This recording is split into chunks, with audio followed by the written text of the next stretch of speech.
Hello everyone, welcome to my channel. It's me Ashish.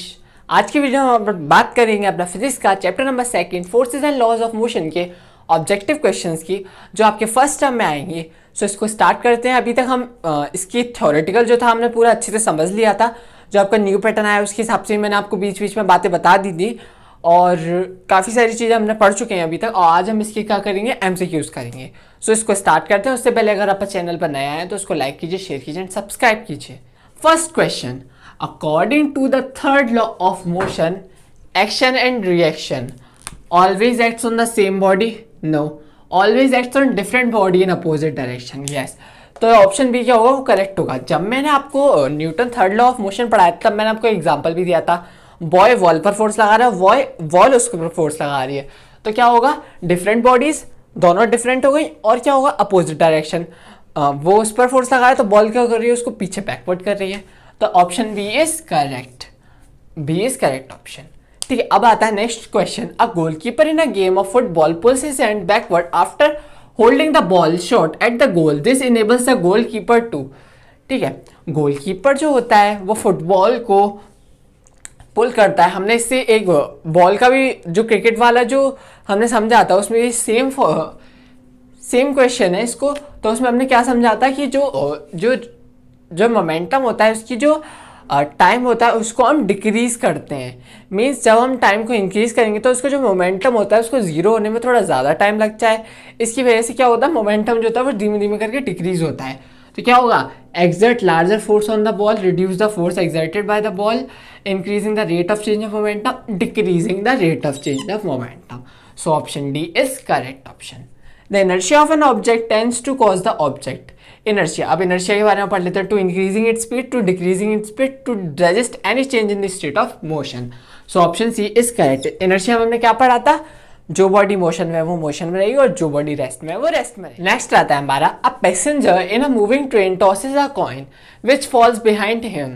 Passenger ने चलती हुई train में कॉइन को टॉस किया। It means that motion in the train is. अब हमें बताना है कि जो उसने कॉइन को टॉस किया था ट्रेन के अंदर, वो ट्रेन का मोशन कैसा था। तो क्या ट्रेन, आपकी क्वेश्चन में क्या दिया हुआ है, क्वेश्चन आपकी क्या क्वेश्चन में आंसर है, क्या दिया है आपको, मूविंग ट्रेन। अब जब वो मूव कर रहा होगा, सॉरी ये गलती से थोड़ा कट सा गया है, मूविंग ट्रेन। अब जब वो मूव कर रही है तो उसके अंदर एक्सेलरेशन होगा। तो it means the motion in the train is accelerated. आपको किसी और ऑप्शन पे जाने की जरूरत ही नहीं पड़ी होगी अगर आपने अच्छे से चीज़ों को पढ़ा होगा, उनको समझा होगा। इसलिए मैं आपसे बार बार कह रहा था कि चैप्टर को पढ़ना जरूरी है, सिवाय MCQs पढ़ने से आपका काम नहीं चलेगा। After an object of mass 2 kg is sliding with a constant velocity of 4 meter per second on a frictionless horizontal surface, the force required to keep the object in the same velocity is। हमें वो force बतानी है जो उस object को same velocity से move करा सके। जिस ऑब्जेक्ट का मास है 2 किलोग्राम और वेलोसिटी है 4 मीटर पर सेकेंड। हमने न्यूटन फर्स्ट लॉ में पढ़ा था कि जब कोई भी बॉडी अपनी रेस्ट पोजीशन में तो रेस्ट पर रहेगी, मूव कर रही है तो मूव करती रहेगी, जब तक उस पर हम एक्सटर्नल फोर्स अप्लाई ना करें। तो जब वो सेम वेलोसिटी से मूव करेगी तो उसके लिए उसका फोर्स कितना चलेगा, वो जब वो सेम वेलोसिटी में होगी तो उसके लिए क्या चाहिए होगा उसको, 0 न्यूटन। तो आंसर क्या हो जाएगा, option B is correct, 0 newton. 32 newton नहीं होगा, 2 न्यूटन भी होगा, 8 न्यूटन भी नहीं होगा, बिकॉज यहाँ पे आपको सेम वेलोसिटी दिया गया है ना, सेम वेलोसिटी, जिसकी वजह से आपका जाएगा 0 Newton answer. Rocket works on the principle of conservation of mass, energy, momentum या वेलोसिटी। रॉकेट को इस प्रिंसिपल पर वर्क करता है। जब हमने रॉकेट का पढ़ा था एग्जांपल इससे पहले वाले लेक्चर में, तो हमने उसमें क्या पढ़ा था, rocket works on the principle of conservation of momentum. So इसका option C is correct. Next question, a water tanker filled to 2/3 of its height. Water tanker है वो अपने 2/3 अपनी हाइट से पूरा भरा हुआ है, moving with a uniform speed. वो यूनिफॉर्म स्पीड के साथ मूव कर रहा है। On a sudden application of brakes the water in the tank would. अब जो वाटर है पानी का वो कहाँ जाएगा, मूव बैकवर्ड, पीछे की तरफ, आगे की तरफ, या उसमें कोई असर नहीं पड़ेगा, या राइज अपवर्ड, ऊपर की तरफ। तो move forward. Option B is correct option. If the mass of a body is double and its velocity becomes half. Body का जो मास है वो डबल है और वेलोसिटी क्या है उसकी हाफ है, then the linear momentum of the body will be. Body का जो लीनियर मोमेंटम क्या होगा, वो क्या रहेगा, सेम रहेगा लीनियर मोमेंटम तो आपका। तो option A is correct. Remain आता है आपका When a car at high speed makes a sharp twin, the driver in the car tends to get thrown in the side opposite to the turn. This is due to the car जो है वो high speed से चल रही है और वो turn हुई, तो ड्राइवर जो है वो कार का वो थ्रोन हुआ अपोजिट साइड में टर्न के. दिस इज ड्यू टू, ये किसकी वजह से हुआ? Inertia of motion, inertia of time, inertia of rest, inertia of direction. तो इसकी वजह से हुआ inertia of motion. So option A is correct option. A man is standing on the boat is still water. He walks towards the shore. The boat will move away from the shore. Option A is correct. Move away from the shore. हमने जब पढ़ा था सारे examples, जिसमें हमने cart वाला example पढ़ा था, उससे पहले वाला एग्जाम्पल था, उसके अंदर था मूव अवे फ्रॉम द. उसके अंदर क्या था कि जो मैन है वो बोट के ऊपर खड़ा हुआ है, तो जब वो दूसरी बोट में जब वो जाएगा तो उसको जो बोट होगी वो कहाँ जाएगी? बैकवर्ड जाएगी या फॉरवर्ड जाएगी? तो उससे ये सेम तो नहीं है बट उससे काफ़ी रिलेटेड है. तो यहाँ क्या आ जाएगा? Move away from the shore. Which of the following is an incorrect option? इनमें से कौन सा है वो इनकरेक्ट ऑप्शन है? Mass is measure of inertia of a body. Newton's first law of motion is the law of inertia. Unbalance forces produce constant velocity. Option C is correct option, क्योंकि unbalance force जो होते हैं वो constant velocity produce नहीं करते. Newton third law talks about the direction of force. सो ये तीनों तो सही है. So option C is correct option, क्योंकि अनबैलेंस फोर्स होते हैं वो कांस्टेंट वेलोसिटी प्रोड्यूस नहीं करते. Next question. When a toothpaste tube is squeezed its shape changes. Toothpaste tube की जो शेप है वो चेंज हो रही है. अब आप शेप जब चेंज हो रही है तो आप इससे ही अंदाजा लगा सकते हो कि कौन सी फोर्सेज है. The force responsible for this is an example of shape changes. हमने दो पढ़ी थी, मेन जो पढ़ी थी बैलेंस फोर्स और अनबैलेंस फोर्स. बैलेंस फोर्स में क्या होता था? शेप चेंज हो जाती थी. और अनबैलेंस फोर्स में क्या होता था? बॉडी जो रेस्ट में है उससे वो मोशन में आ जाती थी. तो ये कौन सी फोर्स होगी जब यहाँ शेप चेंज हो रही है? तो बैलेंस फोर्सेस. तो option A is correct option. ठीक है. Next question. The inertia of an object tends to cause an object. जो इनर्शिया होता है ऑब्जेक्ट का वो क्या करता है? To resist the change in state of motion. So option C is correct, क्योंकि अगर बॉडी है वो मोशन में है तो मोशन में रहेगी और मैं तो रेस्ट में रहेगी. When we talk a force acting on a body is usually means, जब किसी के फोर्स के बाद में हम बात करते हैं बॉडी पर, तो वो कौन सी फोर्स होती है? Unbalance forces. तो हमको आप एक चीज़ देखिए, हमको इसके जो MCQs के जो ऑप्शन हैं उसको पढ़ने की जरूरत नहीं पड़ रही, क्योंकि हमने अनबैलेंस फोर्स में पढ़ा था कि जो सेम पॉइंट पढ़ा था, when we talk of a force acting on a body usually means unbalance force. बस यहाँ पर क्या है? MCQs बनाकर दे दिया है, सेम यही लाइन थी. Next question. When we hanging carpet is beaten with a stick. Carpet को हम स्टिक से जब मारते हैं तो dust particles start coming out of it. Dust particles जो होते हैं वो बाहर आना शुरू कर देते हैं. इस फिनोमिना को हम किस में एक्सप्लेन किया? मतलब हमने इस फिनोमिना को किस में पढ़ा था? न्यूटन फर्स्ट लॉ में, न्यूटन थर्ड लॉ में, न्यूटन लॉज ऑफ ग्रेविटेशन में, Newton second law of motion में. तो हमने इसको किस में पढ़ा था? Newton first law of motion. इसमें हमने बहुत डिटेल में पढ़ा था कि जो हैंगिंग कारपेट के बाहर डस्ट पार्टिकल्स क्यों आ जाते हैं. इसलिए if we realise a magnet held in our hand it falls to the ground, the force which make the magnet falls down is an example of. ये किसका एग्जाम्पल होगा magnet का? Balanced force, unbalanced force, magnetic force या molecular force. तो example होगा unbalanced force. Option B is correct option. The inertia of a moving body depends on. जब हमने inertia पढ़ा था हमने डिपेंडिंग फैक्टर भी पढ़े थे. तो देखते हैं. Momentum of the object no, speed of the object no, mass of an object. जो इनर्शिया होता है वो किस पर डिपेंड करता है? Mass of an object. So option C is correct option. Next question आता है हमारा. When a rubber balloon held between the hands is pressed, हमने रबर बलून को अपने हाथों से प्रेस किया. It's shape changes. This happens because, उसकी जो शेप थी वो चेंज हो गई. ये कौन सी फोर्स है? Balance force, unbalance force, frictional force या ग्रेविटेशनल फोर्स. तो ये एग्जांपल हमने किसमें पढ़ा था? बैलेंस फोर्स में. बैलेंस फोर्स में बॉडी रेस्ट से मोशन में नहीं आती, बस वो उसकी जो शेप होती है वो चेंज हो जाती है. तो option A is correct. Which of the following effect cannot be produced by unbalanced force acting on a body? इनमें से कौन सा इफेक्ट है जो प्रोड्यूस नहीं होता अनबैलेंस फोर्स जब बॉडी के ऊपर लगती है? Change the speed of a body, change the shape of a body, change the direction of body and change in state of rest of a body. तो shape of a body. Option B is correct option. क्योंकि balance force में क्या होता है? Shape change होती है. और unbalance में क्या होता है? बॉडी रेस्ट से मोशन में आ जाती है. तो कौन सी नहीं होगी इसमें? शेप चेंज नहीं होती. इसलिए option B is correct option.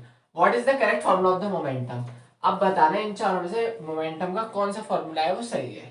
P equals to m cross v, P equals to s cross v, v cross और i क्रॉस v, इन तीनों में से तो कोई है नहीं, तो मास इनटू वेलोसिटी। हमने क्या पढ़ा था? मोमेंटम। मास और वेलोसिटी का प्रोडक्ट क्या होता है? Momentum. Next question. A ball is thrown vertically upward in a train moving with uniform velocity. Ball को ट्रेन में से वर्टिकली अपवर्ड की तरफ फेंका यूनिफॉर्म वेलोसिटी, तो बॉल विल, अब ball fall behind the thrower, fall ahead the thrower, return back to the thrower and fall the left of the thrower. तो ball कहाँ जाएगी? Return back to the thrower. So option C is correct option. Next question. When we stop pedalling the bicycle, things to slow down.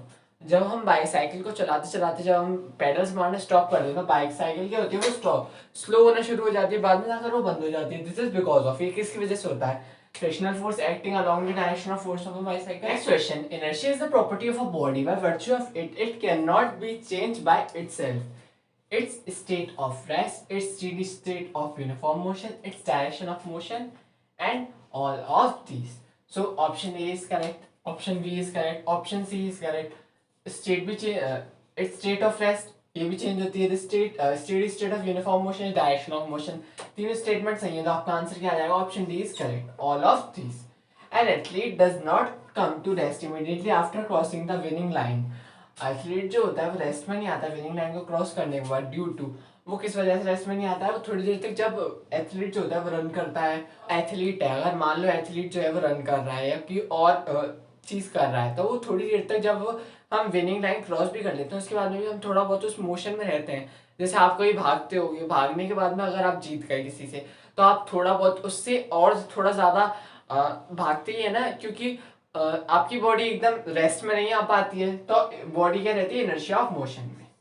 Option A is correct option. The physical quantity which makes easier to accelerate a small car than a large car is measured by. Physical quantity small car और large car की unit के लिए कौन सी आएगी? Kilogram. Option B is correct option. आता है हमारा. In a rocket a large volume of gas is produced by the combustion. Rocket के अंदर जब लार्ज वॉल्यूम ऑफ गैसेस में जब फ्यूल जब जलता है तो कंबशन होता है, और वो क्या करता है? एस्केप जाता है नोजल पर इन द डाउनवर्ड डायरेक्शन, नीचे की तरफ बहुत ज्यादा स्पीड से, तो रॉकेट जो होता है वो अपवर्ड जाता है. ये हमने किस में पढ़ा था? ये हमने पढ़ा था न्यूटन थर्ड लॉ में, कि वो उस पर नीचे फोर्स लगाता है और वो इक्वल एंड अपोजिट ऊपर की तरफ आता है, जिससे जो रॉकेट होता है वो ऊपर की तरफ क्या कर पाता है? मूव कर पाता है. तो ये हमने किस में पढ़ा था? This principle is followed in take off the rocket is Newton third law of motion. So option C is correct option. The seat belts provided in the car to that if the car stops suddenly. Seat belt जो थी क्यों की जाती है car में provided? अगर वो suddenly stop हो जाए, person sitting in the front seat are not thrown forward violently and getting injured. You guess the law. हमें लॉ गेस करना है. जब हमने पढ़ा था कि सीट बेल्ट जो होती है वो कार में प्रोवाइड की जाती है, ये जो पर्सन जो जब आगे की तरफ जब कार जब सडनली रुक जाती है तो उसको इंजरी ना हो, इंजरी ना हो. इसको हमने एक्सप्लेनेशन में हमने पूरा पढ़ा था. किस लॉ में पढ़ा था हमने? Newton first law of motion में. तो option A is correct option. Next question. The unit of measuring momentum of a moving body is. Momentum को मेजर करने की यूनिट कौन सी होती है? Metre per second, kilogram metre per second, kilogram metre per second square, या Newton metre square पर kilogram square. तो unit कौन सी होती है उसकी? Kilogram metre per second. A boy of mass 50 kg standing on ground exert a force of 500 Newton. Boy है जिसका मास है 50 kg और वो ग्राउंड पर खड़ा है, फोर्स लगा रहा है 500 Newton on the ground. The force exerted by the ground on the boy. अब हमसे ये पूछा गया है कि ग्राउंड जो ग्राउंड होगा वो बॉय पर कितनी फोर्स लगाएगा. ठीक है, इसको एक डायग्राम के थ्रू समझते हैं. ये हमारा ग्राउंड है, इसके ऊपर ये बॉय है.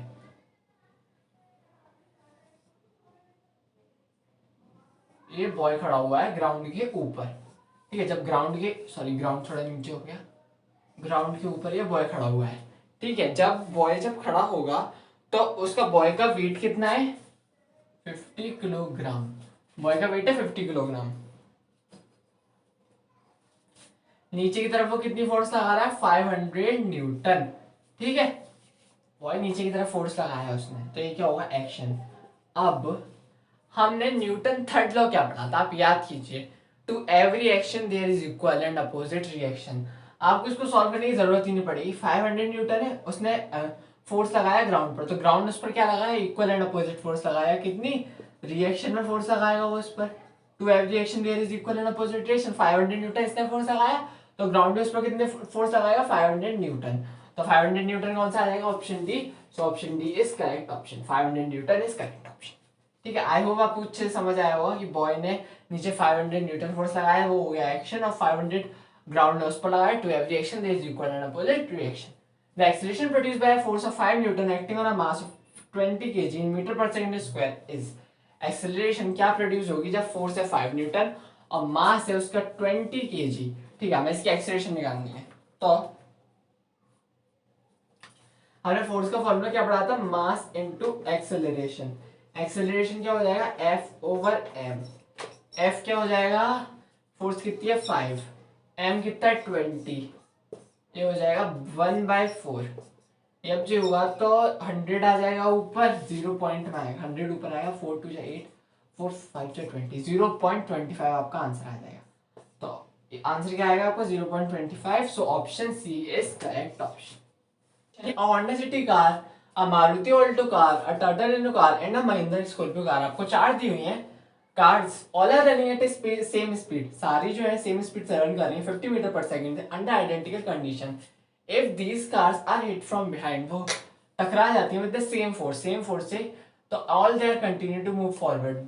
मैक्सिमम एक्सीलरेशन कौन सी कार में प्रोड्यूस होगा, होंडा सिटी में, मारुति ऑल्टो में, टाटा नैनो में या महिंद्रा स्कॉर्पियो में। तो किसमें प्रोड्यूस होगा, टाटा नैनो, बिकॉज इसमें आपके वेट्स भी दिए हुए हैं कि इसका 1150, 720 और 600 और 2510। तो सबसे कम किसका है, टाटा नैनो का। सबसे ज्यादा एक्सीलरेशन किसमें प्रोड्यूस होगा, टाटा नैनो में। Next question, a filter pulls his hands backward after catching the cricket ball. This enables the filter to, filter अपने हाथों को पीछे कर लेते हैं जब वो क्रिकेट बॉल कैच करता है, तो वो क्या इनेबल करता है, exert larger force on the ball, reduce the force exerted on the by the ball, increase the rate of change of momentum, या keeps the ball in hands firmly। तो क्या होगा, reduce the force exerted by the ball। So option B is correct option। Next question, what is the total momentum before collision. इसमें आपसे पूछा है कि जो total momentum before collision, collision से पहले क्या होगा, आपको ऑलरेडी पढ़ा दिया टोटल मोमेंटम बिफोर कोलाइजन क्या होता है, mi प्लस m2u2। तो आपका क्या हो जाएगा, option 2 is, option B is correct option, mi plus m2u2। Next question, what is the momentum of a man of mass 75 kilogram. हमें मैन का मोमेंटम निकालना है जिसका मास है 75 किलोग्राम और वो बॉल कर रहा है यूनिफॉर्म वेलोसिटी से। वेलोसिटी कितनी है, 2 मीटर पर सेकेंड। ठीक है, अब हमें इसका क्या निकालना है, मोमेंटम निकालना है। तो मोमेंटम क्या होता है, P equals to m cross v, mass और वेलोसिटी का प्रोडक्ट, 75 इंटू 2, तो क्या हो जाएगा 150 किलोग्राम मीटर पर सेकेंड। तो आंसर क्या आ जाएगा आपका, ऑप्शन ए, 150 किलोग्राम मीटर पर second. Option A is correct option. I hope you all like my explanation. अगर अच्छा लगा हो तो उसको लाइक कीजिए, शेयर कीजिए, सब्सक्राइब करना ना भूलें। Thanks for watching my video. अब हम मिलेंगे नेक्स्ट वीडियो में।